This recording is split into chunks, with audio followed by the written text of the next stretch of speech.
मंत्रिमंडळाची घोषणा होत असताना वाट बघत बसलो, मात्र संधी मिळाली नाही. भुजबळांनी व्यक्त केली खंत. मुख्यमंत्र्यांचा आग्रह असतानाही डावललं गेल्याची माहिती. मंत्रिमंडळ समावेशानंतर एबीपी माझाला खास मुलाखत.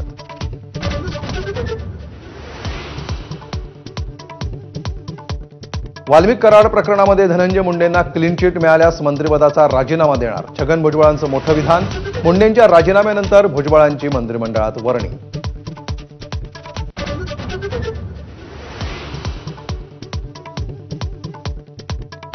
शरद पवारांच्या पक्षाध्यक्षपदाच्या राजीनाम्यानंतर सुप्रिया सुळेंना अध्यक्ष करून सरकारमध्ये जायची तयारी होती. भुजबळांचा गौप्यस्फोट.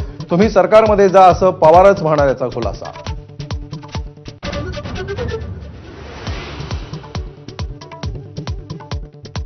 शरद पवारांच्या राष्ट्रवादीच्या महिला अध्यक्षा रोहिणी खडसेंकडून महिला आयोगाच्या अध्यक्षा रुपाली चाकणकरांच्या राजीनाम्याची मागणी.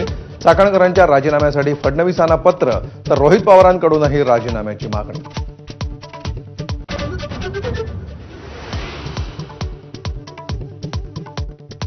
विधान परिषद उपसभापती नीलम गोऱ्हेंनी टोचले चाकणकरांचे कान.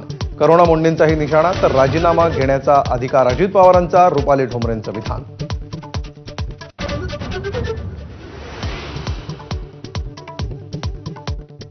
वैष्णवीच्या बाळाची हेळसांड करणारा निलेश चव्हाण पोलिसांच्या चुकांमुळे फरार. वैष्णवीचे काका मोहन कसपटेंचा आरोप.